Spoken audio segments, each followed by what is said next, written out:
Hello बच्चों, एक बार फिर से स्वागत है आपका उषादीप एकेडमी पे। आज हम लोग शुरू कर रहे हैं सॉलिड स्टेट।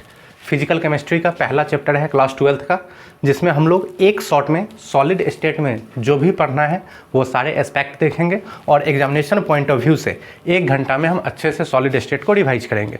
तो चलिए वीडियो को शुरू करते हैं। सबसे पहले हेडिंग लिखा हुआ है सॉलिड स्टेट। तो सबसे पहले हम समझते हैं कि सॉलिड क्या होता है। तो हम ये जानते हैं, क्लास 8 से पढ़ते आ रहे हैं कि मैटर के 3 स्टेट होते हैं, solid, liquid and gas. Solid उसमें से वो स्टेट है जिसमें सॉलिड के पार्टिकल्स आपस में हाईली काफ़ी strong intermolecular force of attraction से बंधे होते हैं और उनके बीच का इंटर एटॉमिक डिस्टेंस जो होता है वो क्या होता है, काफ़ी कम होता है। मतलब सबसे बंधा हुआ जो फॉर्म है मैटर का वो कौन सा है, सॉलिड। तो वही देख रहे हैं, प्रॉपर्टीज ऑफ सॉलिड में लिखा हुआ है high intermolecular force of attraction. तो तीनों स्टेट में, सॉलिड, लिक्विड और गैस में, सबसे ज़्यादा जो इंटरमोलिकुलर फोर्स ऑफ अट्रैक्शन होता है वो किस में होता है, सॉलिड में। इसका इंटरमोलिकुलर डिस्टेंस भी जो होता है वो क्या होता है, सॉलिड का काफ़ी कम होता है as compare to liquid and gas. Liquid और गैस में क्या होता है कि पार्टिकल्स दूर दूर होते हैं, लेकिन सॉलिड में वो बहुत पास पास होते हैं। और क्या है, definite shape and geometry. Solid का शेप और ज्योमेट्री क्या रहता है, फिक्स रहता है। लिक्विड और गैस में ऐसा नहीं होता है, ठीक है। लिक्विड को हम जिस बर्तन में रखते हैं उसका शेप वो क्या कर लेता है, ग्रहण कर लेता है, लेकिन सॉलिड का शेप और ज्योमेट्री दोनों ही क्या रहता है, फिक्स रहता है। कोई भी इसका पार्टिकल मोशन नहीं कर सकता है एक्सेप्ट ऑसिलेटरी मोशन। सॉलिड में ज़्यादा से ज़्यादा कौन सा मोशन परमिट है, ऑसिलेटरी मोशन। सपोज एक आयरन का क्या है, पीस है, उस पर अगर हम हथौड़े से मारे तो वहाँ का पार्टिकल बस अपने मीन पोजीशन पर क्या करेगा, वाइब्रेट करेगा, लेकिन वो कहीं भी मूव करके नहीं जाएगा। तो ये सारे प्रॉपर्टीज हो गए सॉलिड के। अब देखते हैं हम सॉलिड के प्रकार, टाइप्स ऑफ सॉलिड। तो ये 2 तरह के होते हैं, crystalline solid and amorphous solid. ये क्वेश्चन पूछा भी जाता है एग्जामिनेशन में, 5 मार्क में पूछा भी जाता है कि क्रिस्टलाइन सॉलिड और एमॉर्फस सॉलिड के बीच में आप क्या करें, डिफ्रेंशिएट करें। तो दोनों को समझते हैं एक एक करके, ये चीज़ है क्या। तो बेसिकली हम ध्यान रखेंगे कि सॉलिड 2 तरह के होते हैं, एक क्रिस्टलाइन और दूसरा एमॉर्फस। सबसे पहला है शेप। तो शेप की अगर बात करें तो क्रिस्टलाइन सॉलिड का शेप फिक्स होता है, जबकि एमॉर्फस सॉलिड क्या होता है, उसका शेप फिक्स नहीं होता है। दूसरा क्या है, मेल्टिंग पॉइंट। क्रिस्टलाइन सॉलिड का मेल्टिंग पॉइंट शार्प होता है। शार्प कहने का मतलब, एक शार्प मेल्टिंग पॉइंट होने का मतलब है कि जैसे ही इसका मेल्टिंग पॉइंट रीच होगा, किसका, क्रिस्टलाइन सॉलिड का, तो वो किस में बदल जाएगा, लिक्विड में कन्वर्ट हो जाएगा। शार्पली वो सॉलिड से लिक्विड फेज में कन्वर्ट होगा, तो इसलिए इसका मेल्टिंग पॉइंट क्या होता है, शार्प। लेकिन एमॉर्फस सॉलिड के साथ वैसी बात नहीं है। तीसरा क्या है, क्लीवेज। तो क्रिस्टलाइन सॉलिड को जब हम कट करते हैं तो वो क्या होगा, एक शार्प एज मिलेगा। जैसे ही उसको कट करेंगे, क्रिस्टलाइन सॉलिड आप कोई भी उठा ले, आयरन उठा ले, आयरन का ही एग्जांपल ले लेते हैं, तो उसको कट करते हैं तो क्या मिलता है, कॉर्नर जो मिलता है वो शार्प मिलता है। लेकिन एमॉर्फस सॉलिड में ऐसा नहीं होगा, वो खुरदुरा मिलेगा, अंडुलेशन मिलेंगे उसके सरफेस पे। An isotropic. तो क्रिस्टलाइन सॉलिड याद रखेंगे ये एन आइसोट्रॉपिक होता है, जबकि एमॉर्फस सॉलिड क्या होता है, आइसोट्रॉपिक होता है। अब आइसोट्रॉपिक और एन आइसोट्रॉपिक क्या होता है, तो ये है कि अगर हर डायरेक्शन में फिजिकल प्रॉपर्टी यदि सेम हो जाए तब उसको हम आइसोट्रॉपिक बोलेंगे। सपोज दैट एक सॉलिड का टुकड़ा ले लिए हैं, ये सॉलिड का टुकड़ा है, और हम मान लो कि रिफ्रैक्टिव इंडेक्स मेजर कर रहे हैं। तो इधर भी मान लो रिफ्रैक्टिव इंडेक्स क्या गया है, म्यू, इधर भी क्या है, म्यू, इस डायरेक्शन में भी क्या है, म्यू। तो सारे डायरेक्शन में म्यू का वैल्यू क्या मिल रहा है हमको, सेम मिल रहा है। तो वैसा फिजिकल प्रॉपर्टी जो सारे डायरेक्शन में क्या हो जाए, एक सॉलिड के लिए क्या हो जाए, सेम हो जाए, तो उस सॉलिड को हम बोलेंगे क्या हो जाता है, वो आइसोट्रॉपिक इन नेचर। तो एमॉर्फस सॉलिड तो आइसोट्रॉपिक होता है, लेकिन क्रिस्टलाइन सॉलिड क्या होता है, एन आइसोट्रॉपिक इन नेचर होता है। हीट ऑफ फ्यूजन की अगर बात करें तो क्रिस्टलाइन सॉलिड के लिए हाई होता है और एमॉर्फस सॉलिड के लिए हाई नहीं होता है। नेचर की बात करें तो जो सॉलिड, जो वर्ड सॉलिड को डिफाइन करता है वो एक्चुअली में हमारा क्रिस्टलाइन सॉलिड ही है, यही हमारा ट्रू सॉलिड है। इसको हम क्या बोलते हैं, ट्रू सॉलिड, जो ट्रूली सॉलिड की तरह बिहेव करता है। एमॉर्फस सॉलिड है तो सॉलिड, लेकिन ये क्या, सुपर कूल्ड लिक्विड भी कहलाता है, और जिसको हम लोग स्यूडो सॉलिड भी बोलते हैं, झूठा सॉलिड। देखने में लगता तो सॉलिड की तरह है, लेकिन ये एक्चुअली में सॉलिड नहीं है। This is called pseudo solid और सुपर कूल्ड लिक्विड।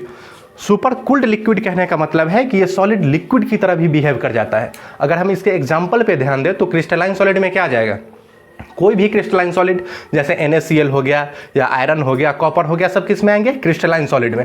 लेकिन अगर हम बात करें एमॉर्फस सॉलिड की तो इसमें आएगा क्या, ग्लास आ गया, रबर आ गया, ये सब क्या है, एमॉर्फस सॉलिड। आप खिड़की पे देखते होंगे कि ग्लास क्या रहता है, ग्लास का अगर विंडो है तो बहुत दिन बाद नीचे की परत क्या होने लगती है, ग्लास की मोटी होने लगती है और ऊपर पतला होने लगता है। तो ग्लास तो है सॉलिड, लेकिन वो क्या किया है, ऊपर से फ्लो करके नीचे चला गया है अंडर द ग्रेविटी। तो यही इसको हम लोग क्या बोल देते हैं, सुपर कूल्ड लिक्विड और स्यूडो सॉलिड। तो हमारा ट्रू सॉलिड है crystalline solid and pseudo solid है एमॉर्फस सॉलिड। तो ये दो तरह के सॉलिड हो गए, क्रिस्टलाइन एंड एमॉर्फस। अब देखते हैं हम टाइप्स ऑफ क्रिस्टलाइन सॉलिड। तो सबसे पहले हम लोगों ने बांट दिया सॉलिड को दो तरह में, क्रिस्टलाइन और एमॉर्फस में। अब हम देखेंगे अपने ट्रू सॉलिड में कितने टाइप होते हैं। ट्रू सॉलिड कहने का मतलब क्रिस्टलाइन सॉलिड के कितने टाइप होते हैं। तो सबसे पहला इसमें है मॉलिक्यूलर सॉलिड। अब इसको हम कैसे डिफाइन करते हैं क्रिस्टलाइन सॉलिड को, तो इसके बीच के इंटरमॉलिक्यूलर फोर्स ऑफ अट्रैक्शन के बदौलत हम बताते हैं कि कौन सा सॉलिड क्या है। जैसे मॉलिक्यूलर सॉलिड है तो इसमें क्या होगा, कॉन्स्टिट्यूएंट पार्टिकल क्या होगा, मॉलिक्यूल होगा, और दो मॉलिक्यूल के बीच में क्या होगा, अट्रैक्शन होगा। तो कॉन्स्टिट्यूएंट पार्टिकल और उनके बीच में लगने वाला फोर्स ऑफ अट्रैक्शन डिफाइन करता है कि कौन सा क्रिस्टलाइन सॉलिड किस प्रकार में आएगा। तो सबसे पहले मॉलिक्यूलर सॉलिड। तो मॉलिक्यूलर सॉलिड दिमाग में आते ही ये समझ में आ जाना चाहिए कि ये कैसा सॉलिड है, क्रिस्टलाइन सॉलिड है, और इसमें कॉन्स्टिट्यूएंट पार्टिकल क्या होंगे, मॉलिक्यूल्स होंगे। ठीक है, ये तीन तरह का होता है, non polar, polar and hydrogen bonding. Non polar, polar and hydrogen bonded. तो नॉन पोलर मॉलिक्यूलर सॉलिड कहने ही का मतलब है कि इसमें कॉन्स्टिट्यूएंट पार्टिकल मॉलिक्यूल्स होंगे और उनके बीच में जो फोर्स ऑफ अट्रैक्शन होगा वो नॉन पोलर होगा, है ना, पोलरिटी के कारण नहीं होगा, सिंपल वैन डर वाल फोर्स ऑफ अट्रैक्शन होगा, जिसको हम लोग कभी कभी लंदन फोर्स भी बोल देते हैं। तो नॉन पोलर मॉलिक्यूल के बीच में कैसा फोर्स काम करेगा, लंदन फोर्स काम करेगा। तो ये क्या होंगे, काफ़ी सॉफ्ट होंगे, क्योंकि इनके बीच का फोर्स ऑफ अट्रैक्शन क्या है, काफ़ी कम है। तो इसका मेल्टिंग पॉइंट और बॉइलिंग पॉइंट भी क्या होगा, कम होगा, और ये सॉफ्ट होंगे नेचर में, जैसे CO2, CH4, I2।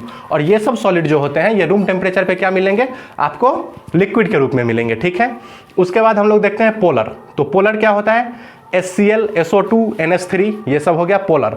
इसमें क्या होगा, इसमें भी वैन डर वाल फोर्स ऑफ अट्रैक्शन ही लगता है, लेकिन चूंकि इसमें क्या आ गया है, पोलरिटी HCl, तो Cl ज़्यादा इलेक्ट्रोनिगेटिव है हाइड्रोजन से, तो एक डाइपोल जनरेट हो जाता है और उसके बीच के इंट्रैक्शन से क्या लगता है, इसमें मॉलिक्यूलर सॉलिड में, पोलर वाले में इंटरमॉलिक्यूलर फोर्स जो है वो क्या लगता है, डाइपोल डाइपोल इंट्रैक्शन लगता है। और तीसरा क्या है, हाइड्रोजन बॉन्डेड। तो ये भी मॉलिक्यूलर सॉलिड है, लेकिन इसमें जो इंटरमॉलिक्यूलर फोर्स ऑफ अट्रैक्शन है वो क्या होगा, हाइड्रोजन बॉन्डिंग होगा। जैसे HF का मॉलिक्यूल दूसरे HF के मॉलिक्यूल से कैसे जुड़ा होगा, बाई हाइड्रोजन बॉन्डिंग।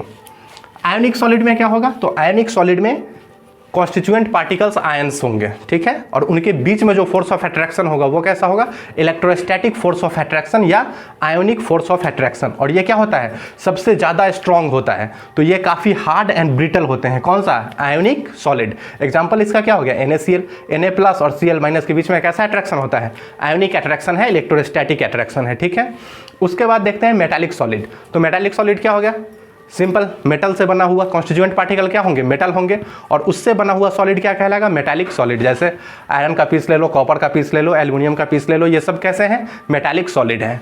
उसके बाद आता है कोवैलेंट सॉलिड या जियांट मॉलिक्यूल। तो कोवैलेंट सॉलिड क्या होगा, तो इसके बीच में, कॉन्स्टिट्यूएंट पार्टिकल के बीच में जो फोर्स ऑफ अट्रैक्शन होगा वो कैसा होगा, कोवैलेंट इन नेचर होगा, है ना, कोवैलेंट बॉन्ड होगा उनके बीच में। इसका सबसे अच्छा एग्जांपल है डायमंड एंड ग्रेफाइट। तो ये कैसे हैं, जियांट मॉलिक्यूल बोल दो या इसको क्या बोल दो, कोवैलेंट सॉलिड, या फिर सिलिकॉन कार्बाइड। याद रहे कि डायमंड क्या होता है, बैड कंडक्टर ऑफ इलेक्ट्रिसिटी है, जबकि ग्रेफाइट क्या है, गुड कंडक्टर ऑफ इलेक्ट्रिसिटी, क्योंकि ग्रेफाइट में क्या होता है, फ्री इलेक्ट्रॉन प्रेजेंट होते हैं, जो कि डायमंड में प्रेजेंट नहीं होता है। ठीक है,